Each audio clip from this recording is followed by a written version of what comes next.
This is the first time I've done a video the day that I'm supposed to put the video up. So welcome back, Spirits of Vengeance, to the Ghost Rider vlog.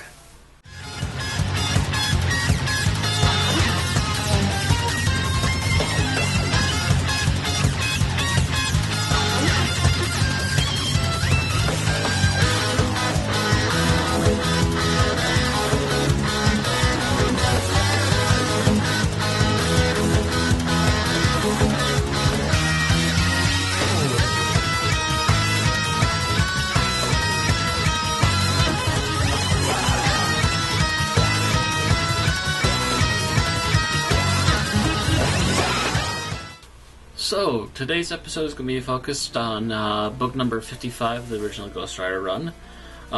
This week we have a few guest stars. We have Werewolf by Night, and one of his villains, the Tatter de Malon. We'll just call him Tatter for short because, holy cow, is that a weird long name to try and figure out. It took me, like, at least 10 minutes to try and figure that one out. But anyways, we start off our story moments after where we previously left off with the fight with the orb and saving Gina from the orb as well. The Ghost Rider's having a little romp because they need to get the pressure off, otherwise the Ghost Rider kind of goes cuckoo for a while.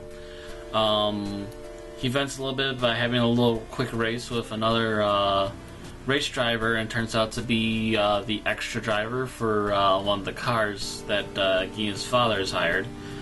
And the guy injures himself in the process of trying to avoid the Ghost Rider.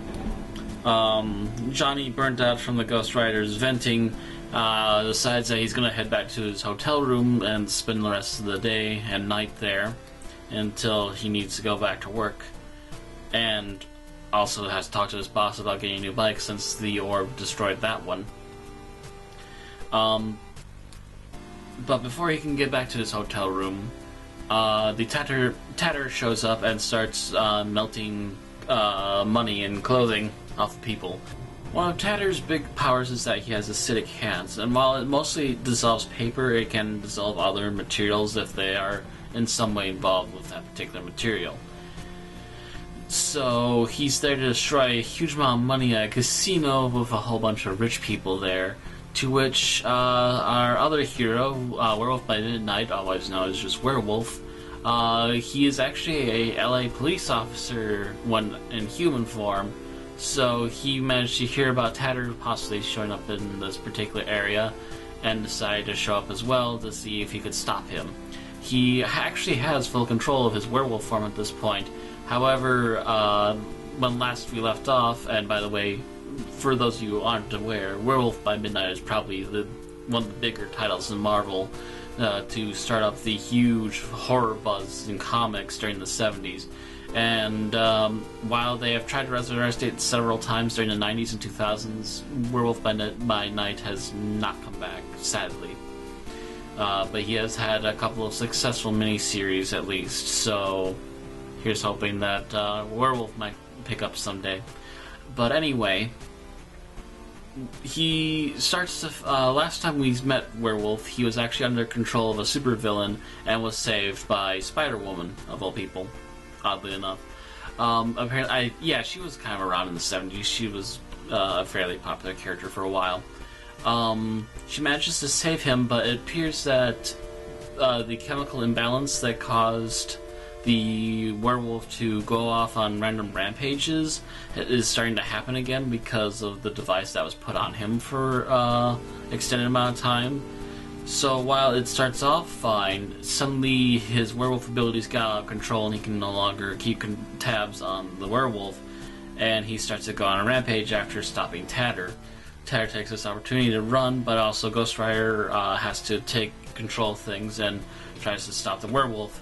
He is just slightly stronger than the werewolf and manages to knock him out of the casino before both of them revert back to their normal forms.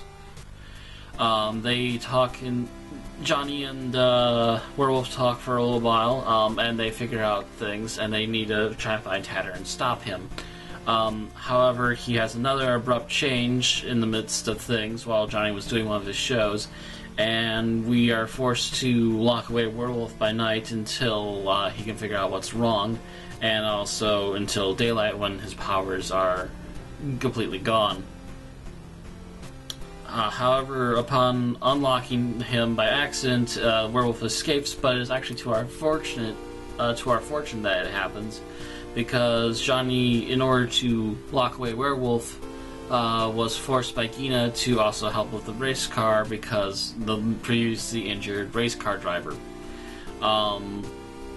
But just as Johnny's about to take controls, he is caught off guard from behind and Tatter knocks him out. Just as he's about to take the car, however, Werewolf shows up and immediately recognizes an old enemy and decides to have at it. However, Tatter, well, it doesn't stop Tatter. He does take a very long time to take down Werewolf and still proceeds to steal the car.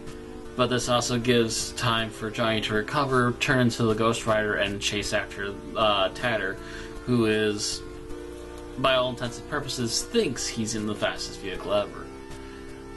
Johnny's bike can, at least at this point, do about 300. This car is limited to 280. So, you do the math. He's gonna catch up to this guy pretty quickly. And proceeds to do so, resulting in a crash of the vehicle, sadly, and the destruction of it. However, the Ghost Rider immediately assumes that no normal human could have survived that, but as we watch him take off, we see Tatter slowly pulling himself out of the wreckage. He is, if nothing else, a very slippery villain, despite being a moral human.